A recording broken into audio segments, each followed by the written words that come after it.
This is the sixth of the 7 lectures on the first half of Carmelite history, what we're calling Carmel before Teresa. And with those two patrons in mind, let's offer our opening. This is the sixth of the 7 lectures on the first half of Carmelite history, what we're calling Carmel before Teresa.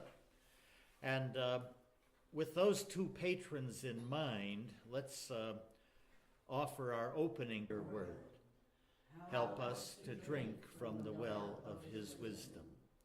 Shelter us in Kerith and lead us to Carmel, luring our hearts away from all false gods. Open our eyes to the needs of those suffering. Open our mouths to speak comfort and justice. Open our hearts to your voice in the silence.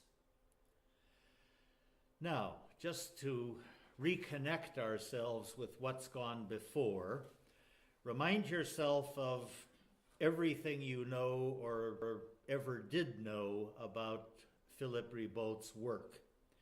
This was actually a major step forward in the Carmelites' search for not only roots and identity, but also spirituality and a sense of being able to connect with these models of ours. Now, in the early 1400s, we had a kind of a renewal of the order, people trying to get back to functioning seriously as we had from the very beginning. You heard me say in the previous lecture that like the whole church, the order is always reforming, but is always in need of reform. Well, this is another chapter in that very long book. There's going to be an increased interest in study of the roots of the order. Some of that is expressed briefly in the Rubrica Prima that we discussed last lecture. And it's also going to lead to those reform congregations, especially like the Congregation of Mantua. And fortunately, this is also going to be the century when Blessed John Soreth, as Prior General, is going to lead a reform of the entire order.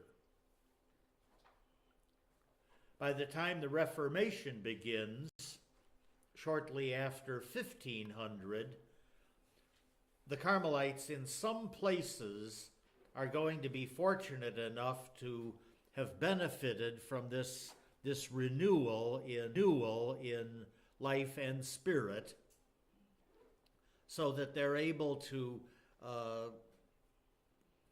be the order that was always intended to be, and hopefully able to point to Protestant reformers that they had not strayed from the original principles of the order, but were actually trying to carry it out in a modified, slightly more modern form than the original hermits.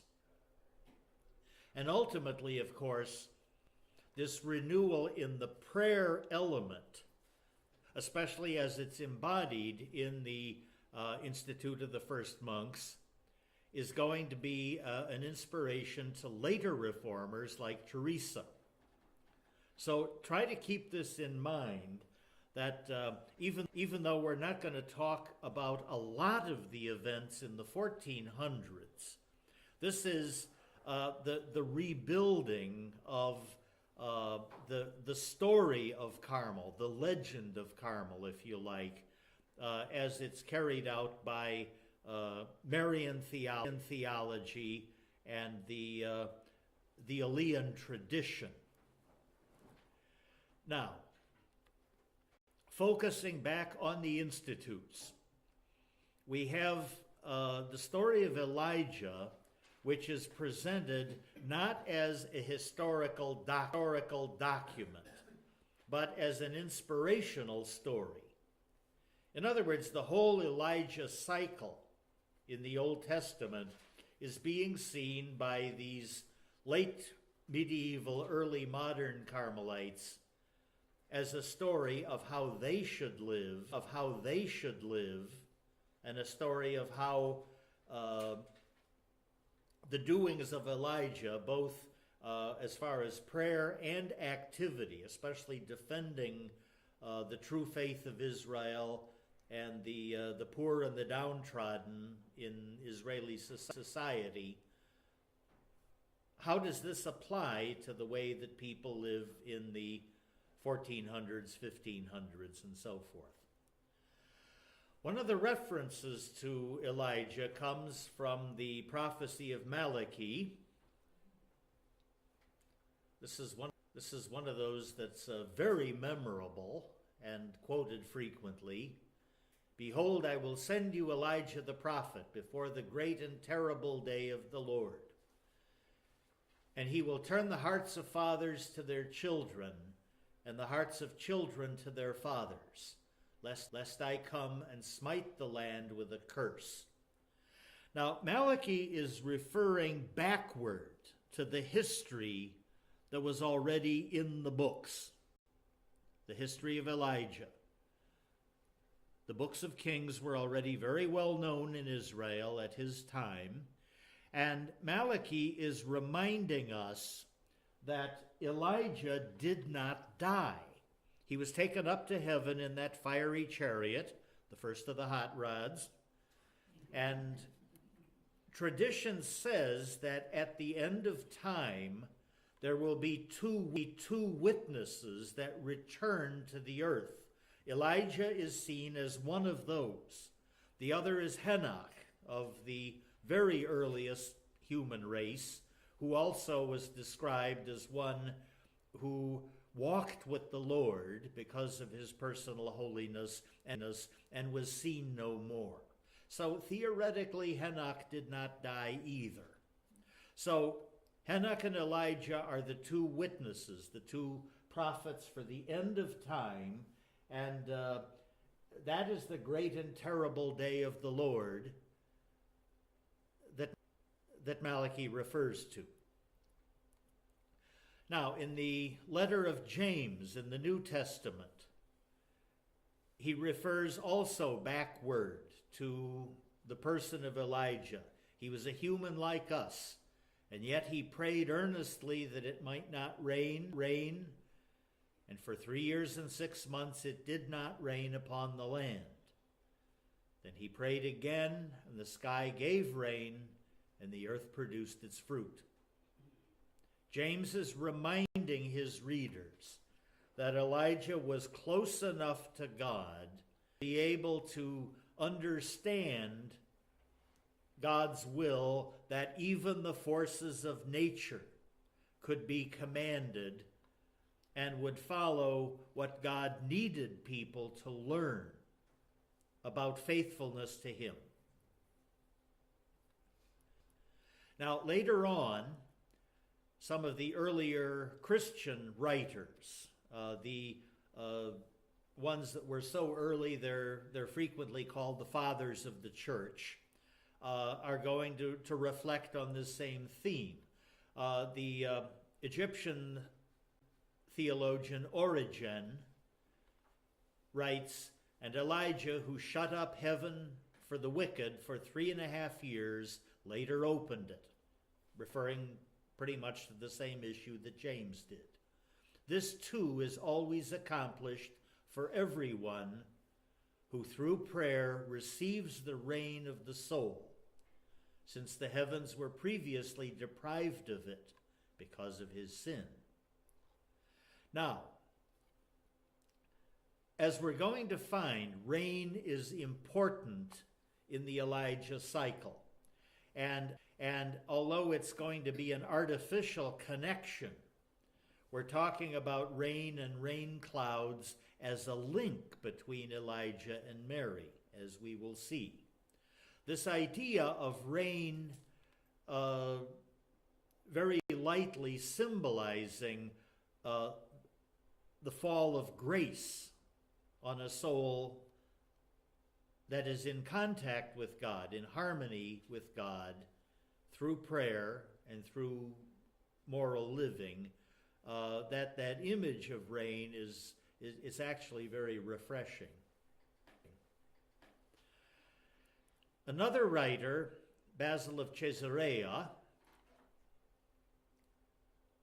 focuses on Elijah as one who fled the tumult of human society.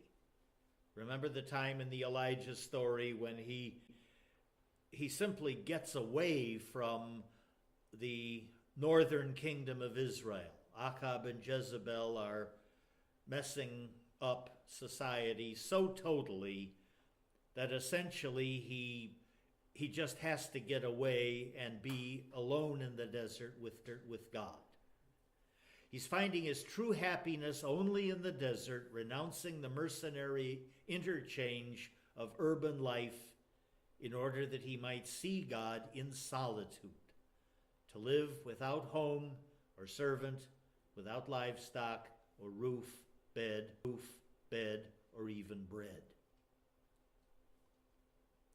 You might remember that the perhaps the most memorable departure of Elijah was during that 3.5-year drought, when God told him to go east, away from the city, away from corruption, live at the Wadi Kerith, and that he could drink from the fresh water of the stream, and the ravens would feed him.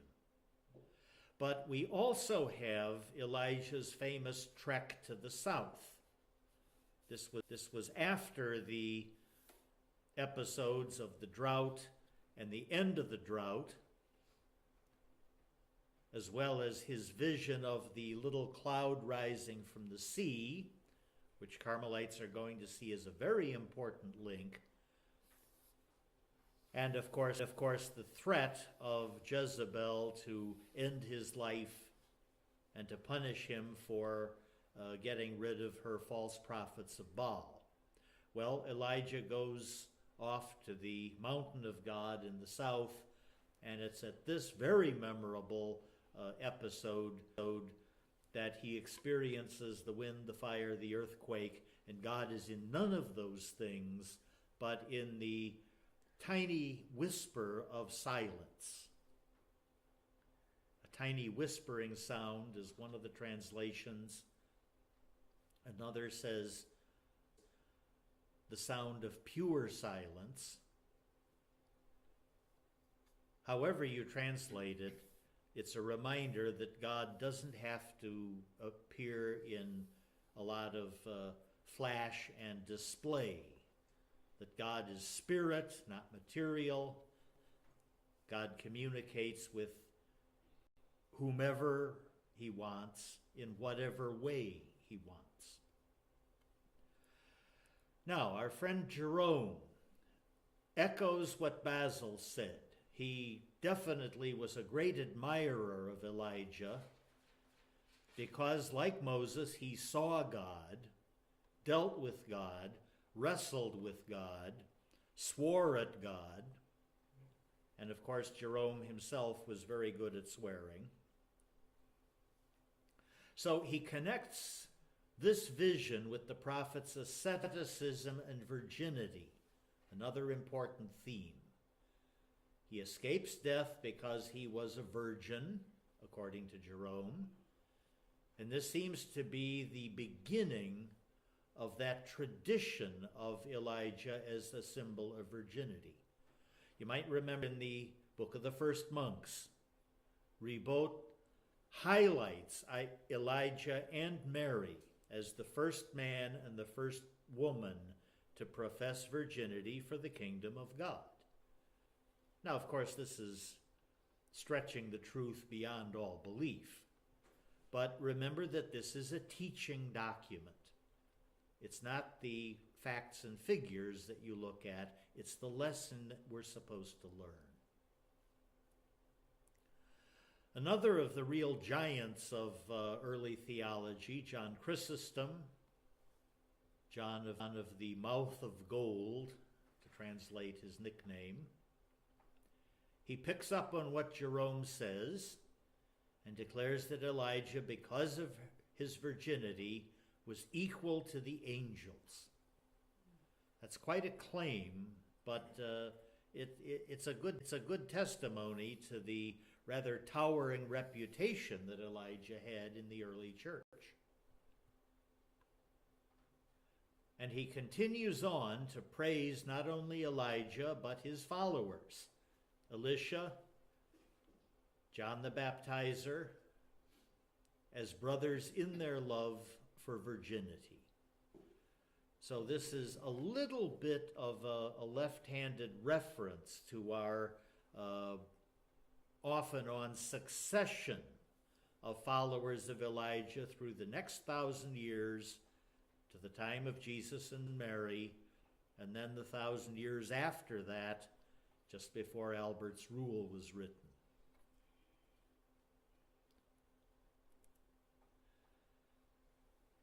Again, working on John Chrysostom's idea, he highlights the fact that Elijah had companions in his virginity. Jerome had already said that it wasn't just himself, but so too had been Elisha and the many sons of the prophets.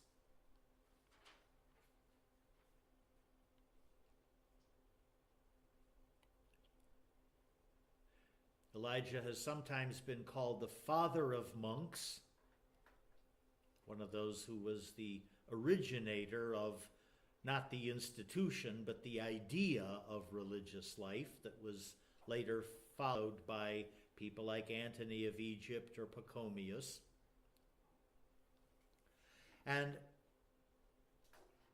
as this quote states, such claims helped develop the idea that Elijah was the founder of the monastic ideal.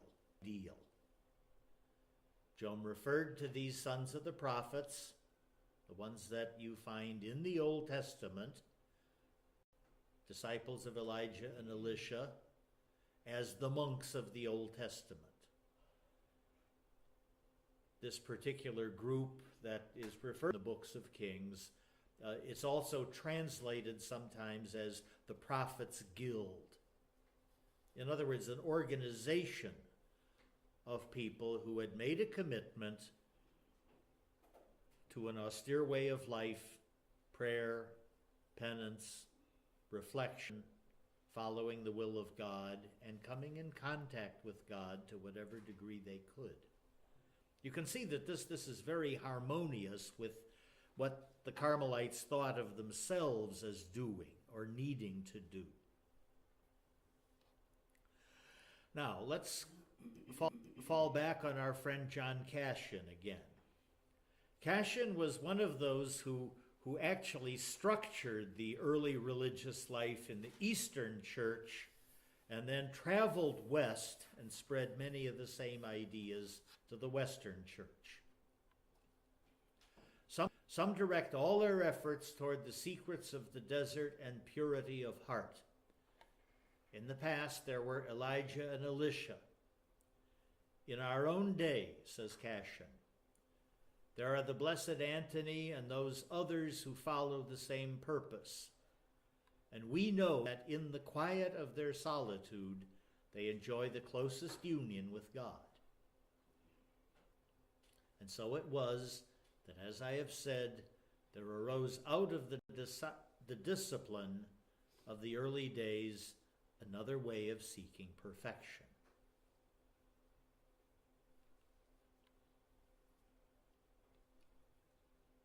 So Cassian is not speaking so much about the details of this austere spiritual life. He's talking about the whole purpose of it.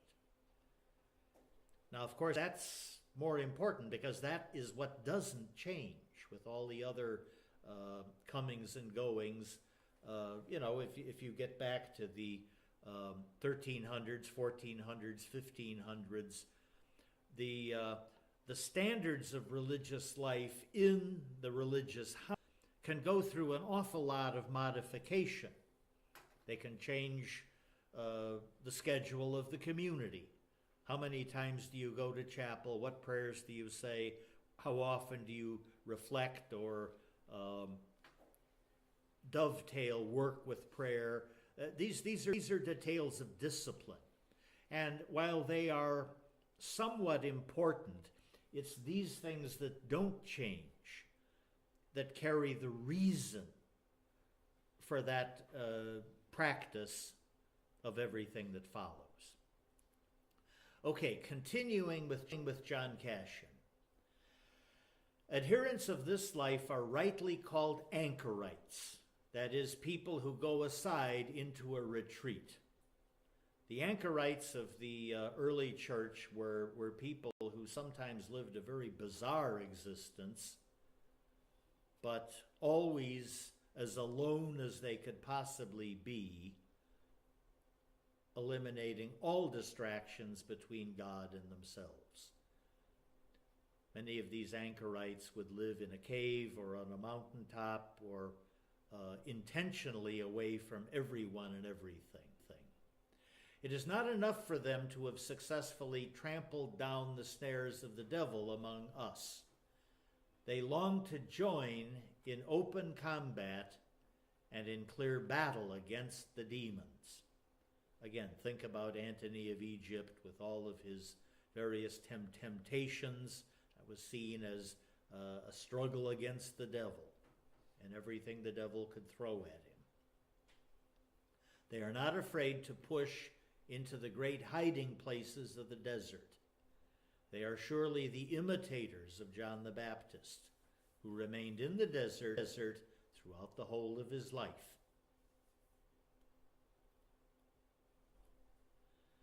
Still Cassian,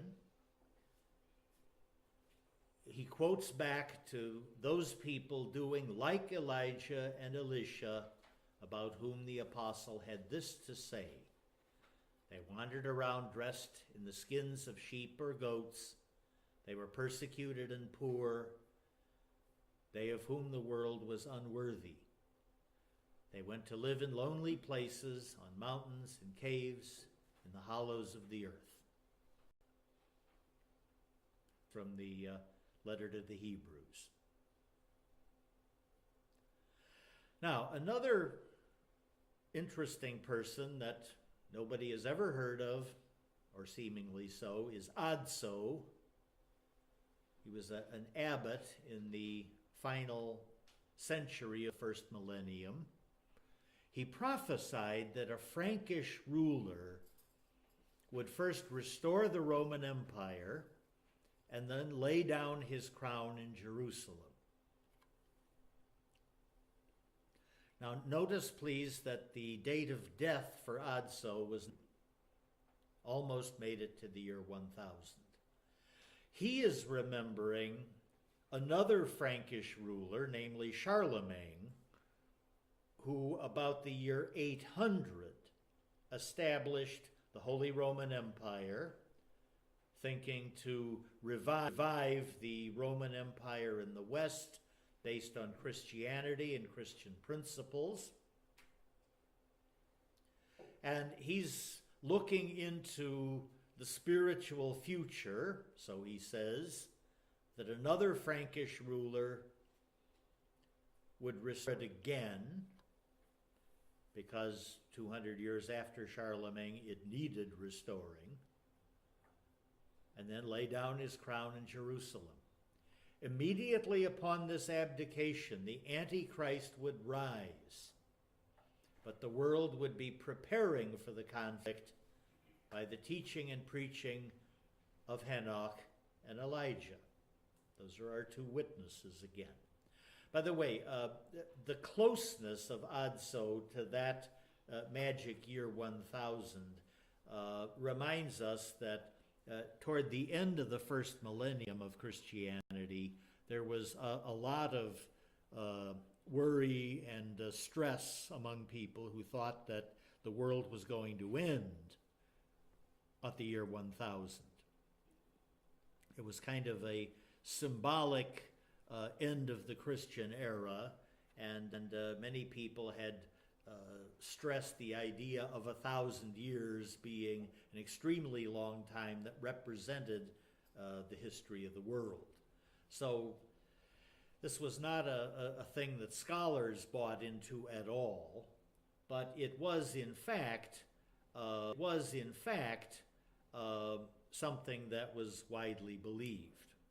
You might remember we even had some people just before the year 2000 who were running tiny circles, worrying and tearing their hair about the end of the world in 2000, which has no symbolism whatever. This in our much better educated age. I'm afraid this was not one of our final moments. Remember that Elijah did not die. He's seen, especially in this particular fresco, as being taken up to heaven, body and soul, while his followers carry on the earth below. So, in a spiritual sense, if the Carmelites venerate Elijah as their father and leader, in the Pater et Dux phrase, they had the advantage of someone who was as alive as they were. Another writer, Joachim of Fiore, who died 2 centuries later than Adso, was also looking forward toward a renewal.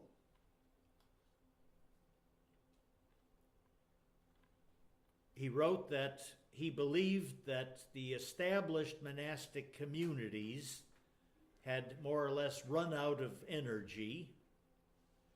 They'd been around long enough and had done everything God wanted them to do, and that the Holy Spirit was about to renew the face of the earth with 2 new communities. According to Joachim, a community of preachers in the spirit of Elijah, and a community of hermits in the spirit of Moses. Now again, look at the date.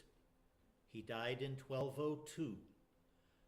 The mendicant orders are having their roots established at that very time. Even though Joachim got it wrong on exactly the look of 2 new communities, let's call them pre-mendicants, he still had the conclusion right that it was time for a new family of religious orders, religious communities, to plug into the needs of the church of that time.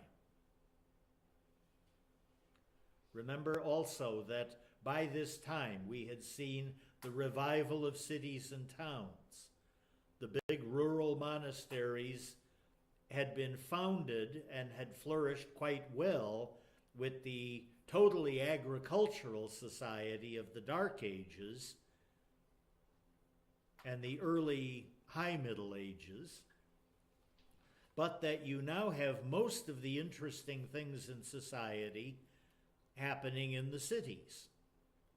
So he was seeing a need for preachers and hermits, both, the active and the passive spiritual life, to address the needs of those urban dwellers.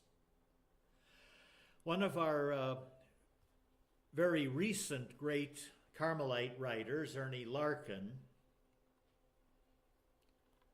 puts this into context.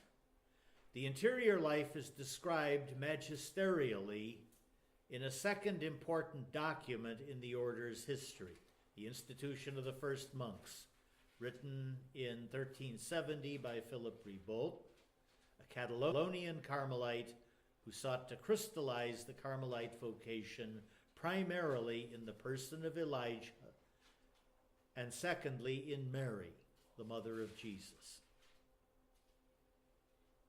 Again, Ernie is highlighting the two models of the order and reminding us that we're dealing largely with a kind of imitation of traditional history and its application to the needs of the time.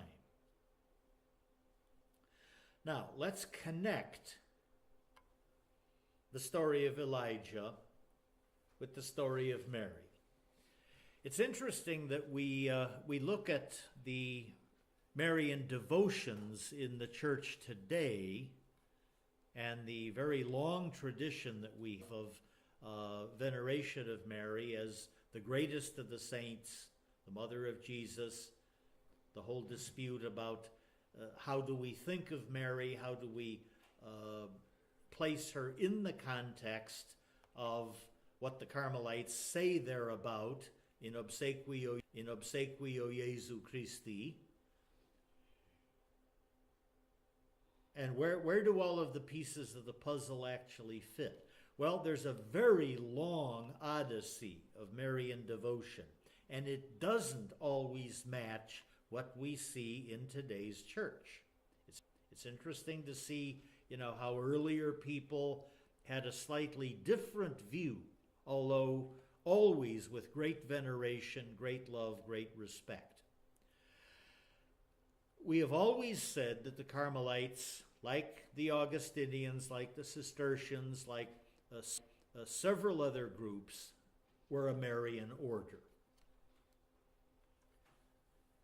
You know that we got our first Marian label by people referring to the religious, the hermits who live at the chapel of St. Mary on Mount Carmel. So it was the chapel, the oratory that the original hermits built in the Wadi and dedicated it to Mary that gave them that name. So she's patroness originally of the chapel, and vicariously, of course, to the people who went there to pray. Now, different authors of ours, Carmelite writers like John Baconthorpe and Giovanni di Chemineto, had already adopted the idea of both Elijah and Mary. This was way before Philip Ribault. But as you can see, they had not woven them together. They were just kind of like twin statues on the opposite sides of an altar. No necessary connection between them. But that's all right. I mean, we're going to get there. Chemineto is not very well known, but he was a chronicler who tried to do a serious job of putting together many of the stories and legends. He wrote the Speculum. Remember, this is a sort of a composite book of all Carmelite documents that were considered relevant. His version in 1337. The word speculum means mirror. And he attempted to find some kind of governing principle in all of the things that had happened in the Carmelite world. Chemineto is the first one that actually refers to Elijah as the founder of the Carmelites. Now, of course, this is stretching the truth pretty far. But after him, a lot of our other writers are going to echo the same claim. And he did maintain that Elijah and Elisha and some of the prophets that followed them did resemble Mary in their virginity. So I think we can be pretty sure that Chemineto was one of those authors that Philip Ribaut referred to when he composed his own work at the end of the same century.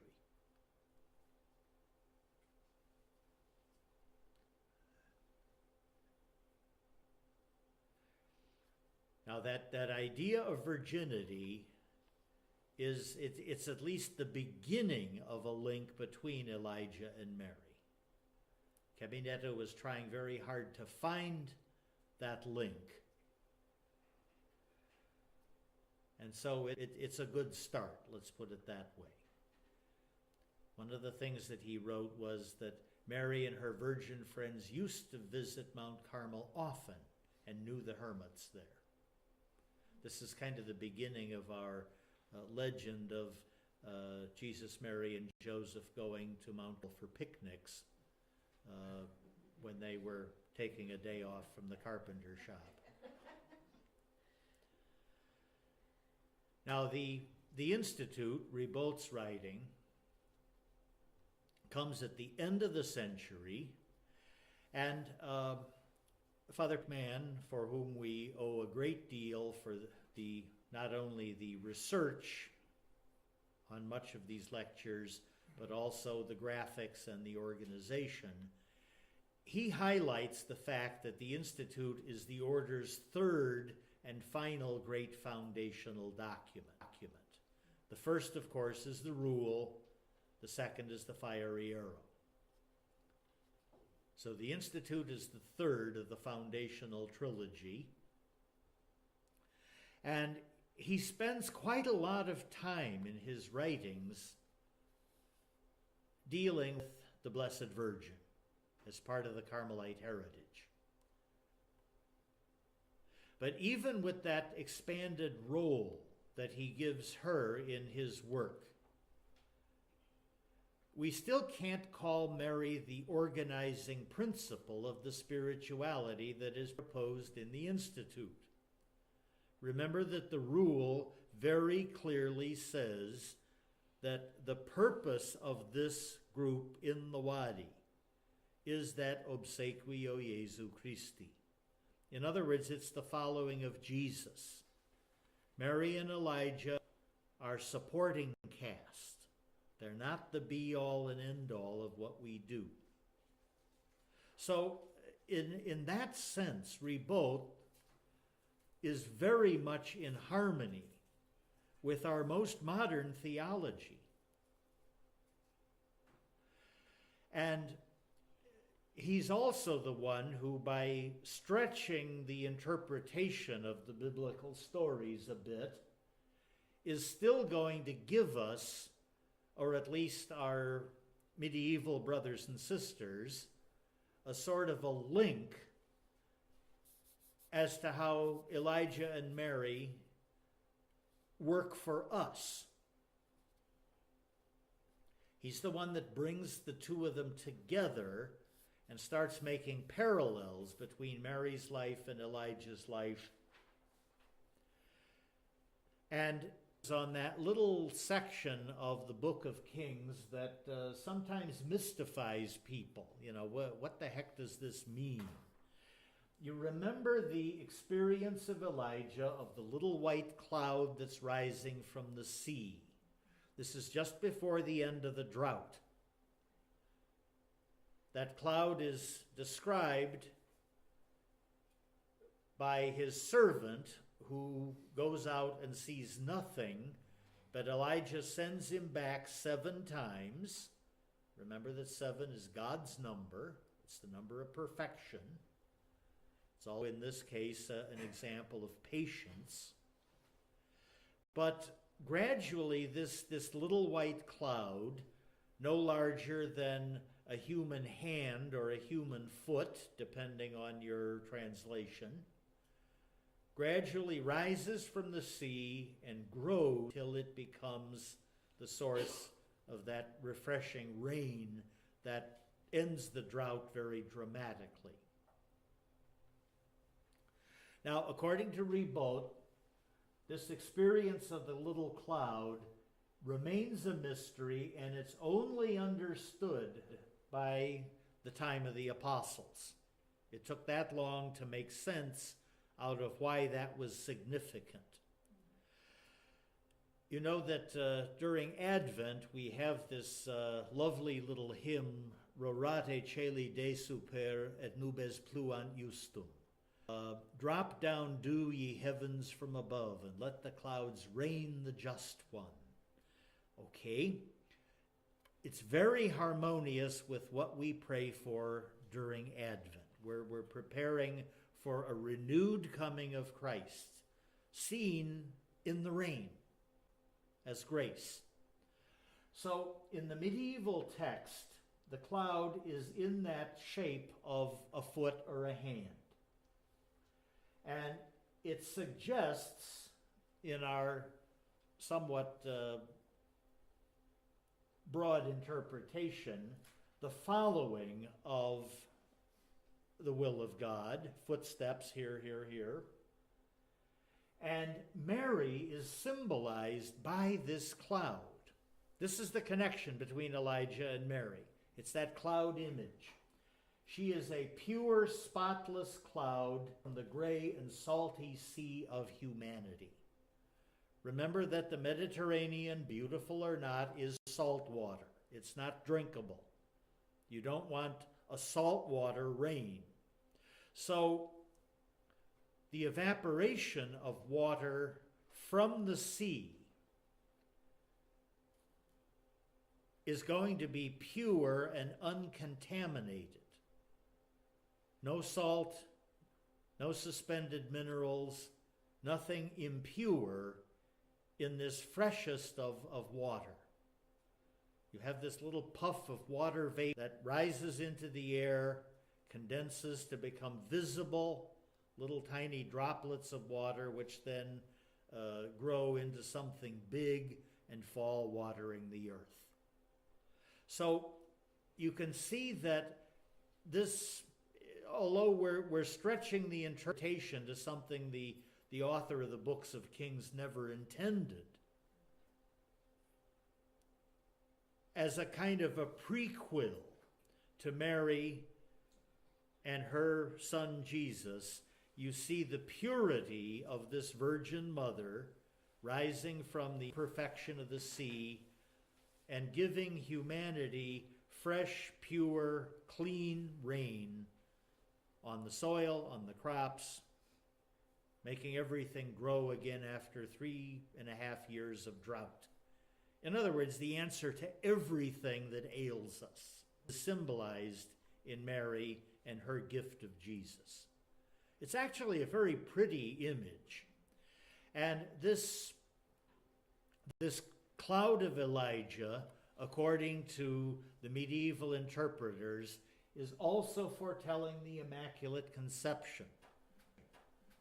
The fact that even from the first existence of her conception, Mary was free of original sin, which was appropriate for the mother of the Savior. According to the medieval interpretation, which of course was not adverse to playing fast and loose with the truth, it foretells that she's the mother of the Messiah, and the 7 times up the mountain foretells the time of her birth. I don't know how they got conclusion at all, but remember that the 7 times are not to be always interpreted literally. As a matter of fact, almost never literally. The fundamentalists don't like that, but they don't like a lot of things. And of course, we know from the tradition that Mary consecrated herself in virginity to God. Carmelites immediately slice in, just like Elijah had done. And here's our legend. Mary was the first woman. Elijah was the first man to consecrate themselves as virgins.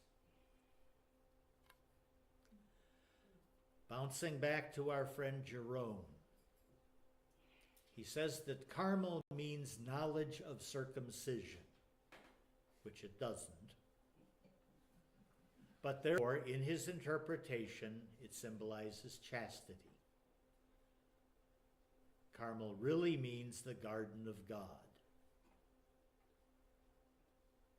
But that's not incompatible with this interpretation.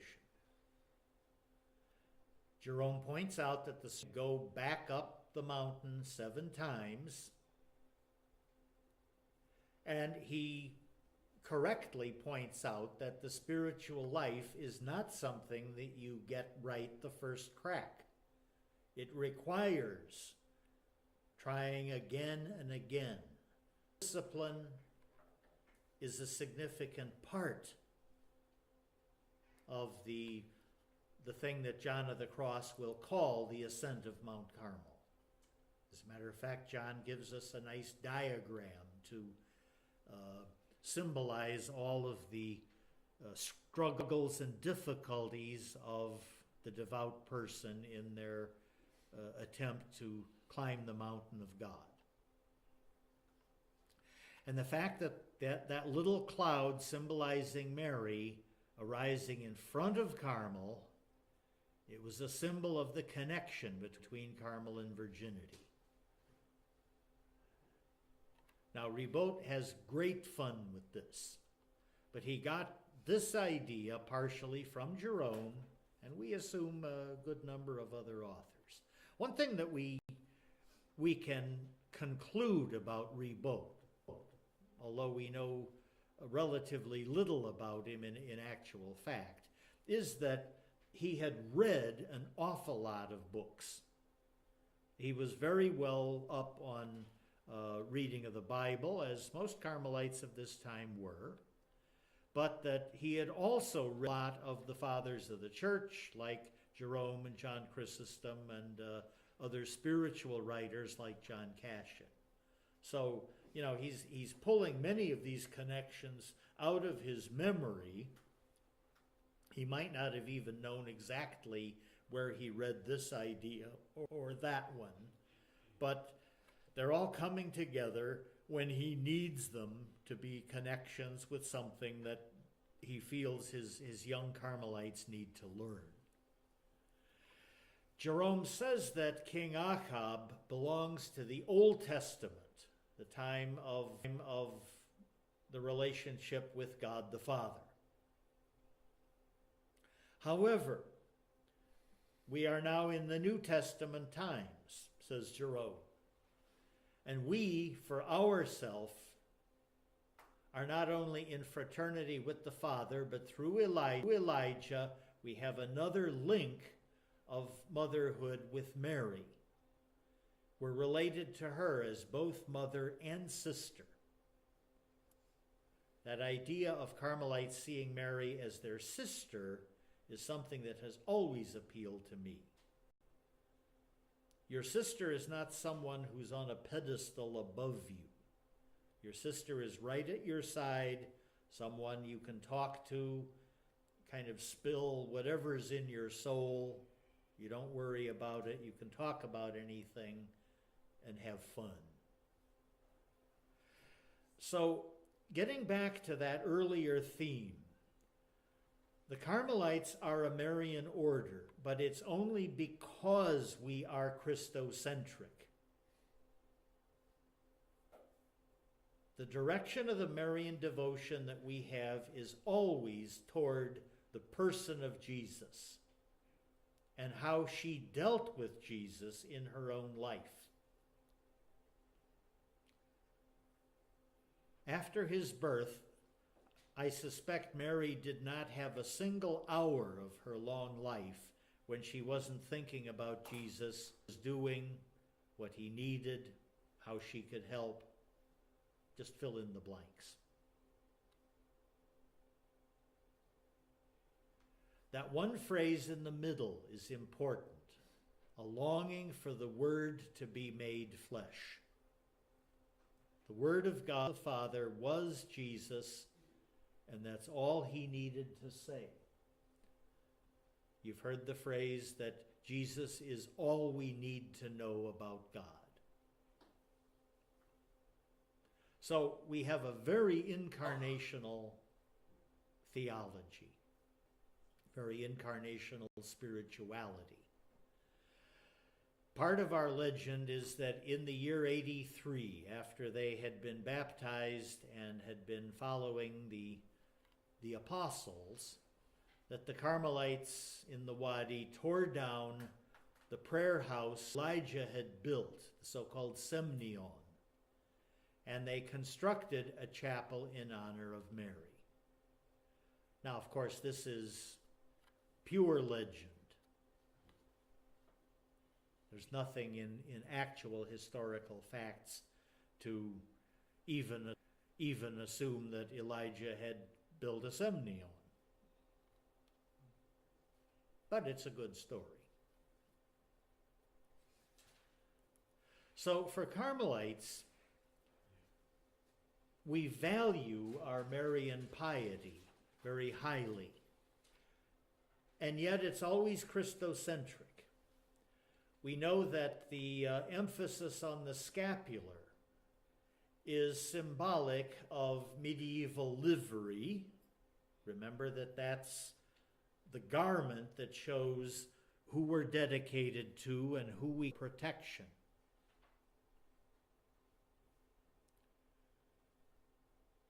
And it was because of the scapular story that Simon Stock becomes really insanely popular.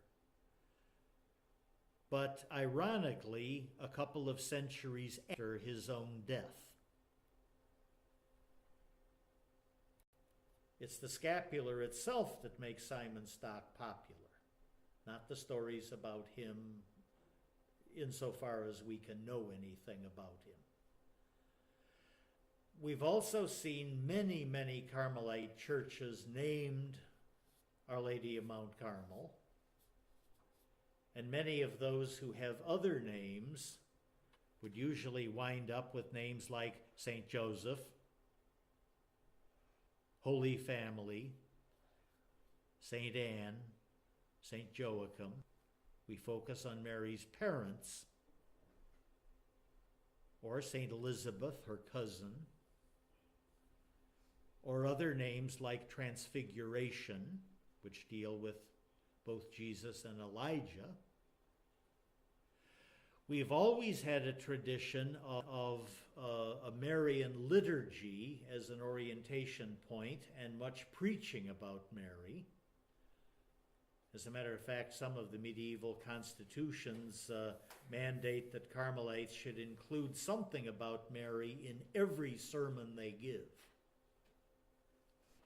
And of course, the lay Carmelite devotions after the midpoint of the 1400s also include a great deal about Mary and her virtues. We just a couple days ago celebrated the feast of Saint Simon Stock. Tradition tells us that Simon Stock was the one who composed the words of the Flos Carmeli, which is one of our most popular hymns. We don't know if Simon actually did that in person, but it dates from about his time and might very well have composed the initial verse or all of them. You've heard mention already of Our Lady of Trapani, this beautiful Madonna in the Carmelite Church in western Sicily. It's a life-size marble sculpture of both Mary and Jesus, probably done in Pisa, probably belonging originally to the Knights Templar. We know that it came to western Sicily in the 13th century and has been in the Carmelite Church ever since. And fortunately for the people of Trapani and for all of the Carmelites who have adopted this marvelous image of Mary, we have these lovely smiling figures of both Mary and Jesus. I mean, these are faces that appeal to even the grouchiest people. And it's very appropriate, I think, for an order that specializes in joy, closeness to God, happiness because we are trying to do our best to follow the will of God in our details of life. One of the other very popular images of Our Lady is the one that we refer to as LaBruna, this painting that is at the Carmine Maggiore in Naples today. You see that very lofty bell tower, it's actually the tallest thing in the city of Naples. The tradition tells us that this was a painting that the hermits brought with them from the Holy Land. We can't be sure of that, but it was probably a painting in the Tuscan style. Now, this might have been a Tuscan painter who did live in the Holy Land and did it there, or one that was taken from Florence or Siena or somewhere in Tuscany to the Wadi and then brought back to Europe. In any case, it is just astonishingly popular with the Neapolitans to this day. And it's just a lovely painting. Practically every Carmelite house has a print of this. And it's interesting to sort out some of the details here that the artist was able to incorporate into this work. The blue of Mary's dress and veil are generally accepted as symbols of both water and fertility. You'll see that there's a great deal of red that is added, especially the portion of cloth covering Jesus. Red is a very obvious symbol of love. There's a little lambskin sleeve that the child Jesus are there. This is a reminder that he is the Lamb of God who takes away the sins of the world. You'll notice that the eyes of both Jesus and Mary are turned outward toward us. This is a reminder of their to take our cares and troubles and make them their own. In other words, this is not following a God who is up in lofty heaven and doesn't have much time or care for people on earth. The faces are wonderfully close. This is a very visible hug out of love. And although some people are somewhat upset at this, the face on Jesus is actually the face of an adult. You would expect a child's head and a child's face to be different, somewhat larger, for example.